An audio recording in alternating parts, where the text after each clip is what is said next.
Airlines की एक flight PWF 513 ने 92 पैसेंजर के 4 सितंबर 1954। सेंटियागो एयरलाइंस की एक फ्लाइट PWF 513 ने 92 पैसेंजर के साथ जर्मनी के एयरपोर्ट से ब्राजील के पोर्ट एलिगरी के लिए उड़ान भरी। ये यात्रा तकरीबन 18 घंटों की होने वाली थी, लेकिन प्लेन के उड़ने के कुछ घंटों बाद उस प्लेन का कांटेक्ट कंट्रोल स्टेशन से टूट गया।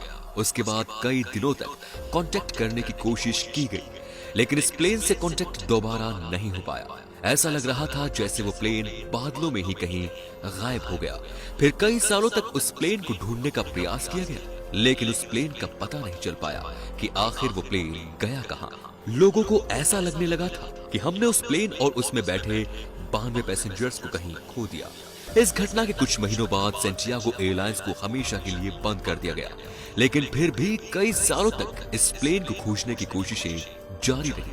पर न तो इतने सालों में प्लेन का पता लग पाया और न ही उसमें बैठे 92 यात्रियों का उसके बाद धीरे धीरे सालों में बदल गए, लेकिन प्लेन को खोज पाना असंभव सा लगने लगा।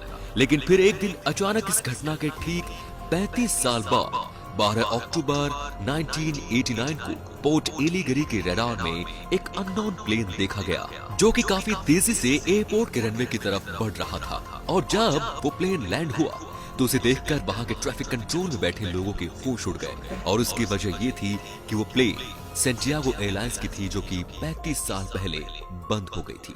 तो फिर उस एयरलाइन की प्लेन अचानक बिना किसी चेतावनी के कैसे आ सकती है? उसके बाद उस प्लेन को जब करीब से देखा गया तो यही प्लेन था जो 35 साल पहले 92 यात्रियों के साथ रहस्यमयी तरीके से गायब हो गया था।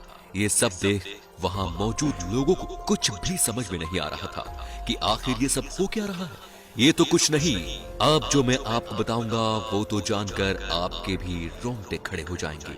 एयरपोर्ट ट्रैफिक कंट्रोल ने उस प्लेन के कैप्टन से कांटेक्ट करने की काफी कोशिश की, लेकिन कैप्टन का जवाब न मिलने पर एयरपोर्ट अथॉरिटी ने अंदर जाने का फैसला किया। फिर प्लेन के दरवाजे को किसी तरह खोलकर वे अंदर पहुंचे।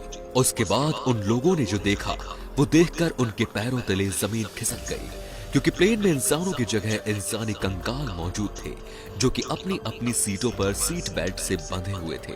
ये भयानक दृश्य देखकर एयरपोर्ट अथॉरिटी के लोग प्लेन के कॉकपिट की ओर दौड़े ताकि इन सवालों के जवाब वो कैप्टन से पूछ सके कि आखिर ये सब कैसे हुआ। और जब उन्होंने कॉकपिट का दरवाजा खोला तो वहां भी कैप्टन की जगह कंकाल मौजूद थे और उनके हाथ प्लेन के नेविगेशन कंट्रोल्स पर थे। इस घटना ने उस समय के सबसे जाने माने पैरानॉर्मल इन्वेस्टिगेटर और वैज्ञानिक डॉक्टर अटिलो का ध्यान भी अपनी तरफ खींचा, और साथ ही इसमें कई पैरानॉर्मल इन्वेस्टिगेटर्स मौजूद थे जिन्होंने इस रहस्यमयी घटना की असल वजह जानने की पूरी कोशिश की। लेकिन इन सभी इन्वेस्टिगेटर्स ने इस घटना के बारे में एक ही थ्योरी दी। उन्होंने बताया कि शायद फ्लाइट 513 किसी तरह के टाइम बम्बल में एंटर कर गई और सन 1989 में आ पहुंची। लेकिन इन लोगों द्वारा दी गई थ्योरी भी इस बात का जवाब नहीं दे पाए कि आखिर पायलट के कंकाल ने प्लेन को सही तरीके से लैंड कैसे कराया, जिस वजह से रहस्य आज तक नहीं सुलझ पाया। आज के इतने आधुनिक समय में साइंस की इतनी तरक्की के बावजूद इस पूरी दुनिया में ऐसे रहस्य छिपे हैं जिनका अभी तक साइंस के पास कोई जवाब नहीं है। तो दोस्तों, इस वीडियो को लेके आपके मन में क्या विचार है हमें कमेंट में जरूर बताएं, और वीडियो पसंद आया हो तो शेयर